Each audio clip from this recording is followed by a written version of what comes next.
کبھی کبھی زندگی اس جگہ آ پہنچتی ہے کہ نہ ہی آگے کوئی راستہ ہوتا ہے اور نہ ہی واپسی کا تصور۔ پھر معجزے ہوتے ہیں دعاؤں سے اور پھر کن فیکون سے تقدیر بدل جاتی ہے۔ بس صبر اور اللہ پر بھروسہ ضروری ہے۔ بے شک وہ اپنے بندوں کو مایوس نہیں کرتا۔ جس چیز پہ مشکل ہو رہی ہے وہ آسانی میں بھی بدل جائے گی۔ وہ کن کا مالک ہے، اس کے وقت پر یقین رکھو۔ اللہ پاک کے ساتھ محبت کا رشتہ بناؤ، وہ تمہارے کام خود ہی کرتا جائے گا۔ دیکھنا اللہ تمہاری ایسی مدد کرے گا کہ تم خود بھی حیران رہ جاؤ گے۔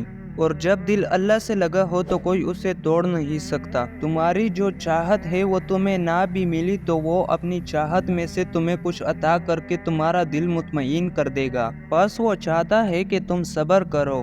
جب آپ بہت دنوں بعد ہمت ہار کر، رو کر، جھگڑ کر آخری امید کے پاس جاتے ہیں، قرآن کھولتے ہیں، اپنے رب سے بات کرتے ہیں، تو یوں لگتا ہے کہ کوئی دھیرے دھیرے سارے زخم سی رہا ہے، مرہم لگا رہا ہے۔ کچھ ہے جو دل کے سارے کانٹے نکال رہا ہے، اور ایسے کہ آپ کو درد بھی نہیں ہوتا۔ جن کی پہنچ 7 آسمان تک ہو، ان کی زمینی کاموں کے ذریعے پھر کیسے اور کہاں سے بنتے ہیں؟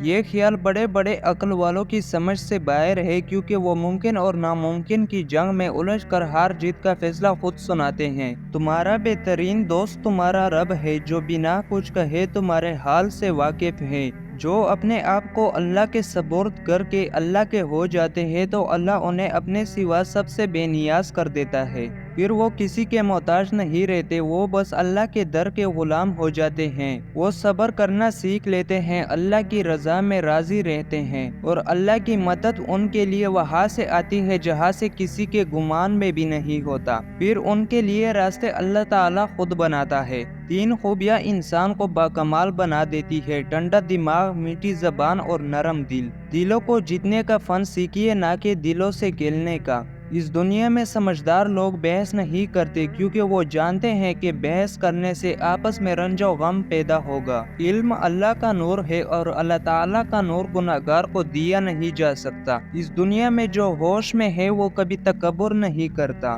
دنیا کو جتنا قریب کرو گے اتنا ہی اپنے نفس کے فریب میں مبتلا ہو جاؤ گے۔ مولانا رومی کہتے ہیں، اس کائنات میں جو کچھ ہے وہ تمہارے اندر بھی موجود ہے، اس لیے اپنے آپ کو حاصل کرو۔ نفس کو اکسانے کا عمل آنکھوں سے شروع ہوتا ہے۔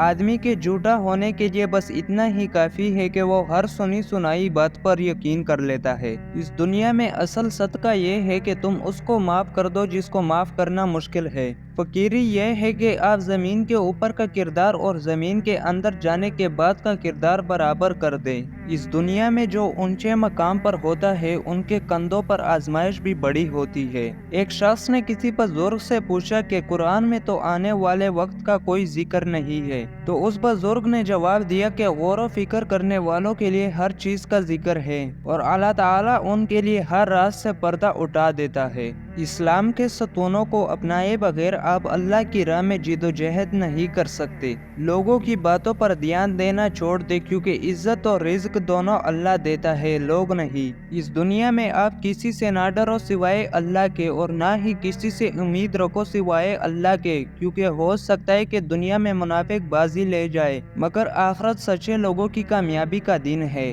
انسان کی حفاظت دراصل اس کی موت کا مقررہ وقت کرتا ہے۔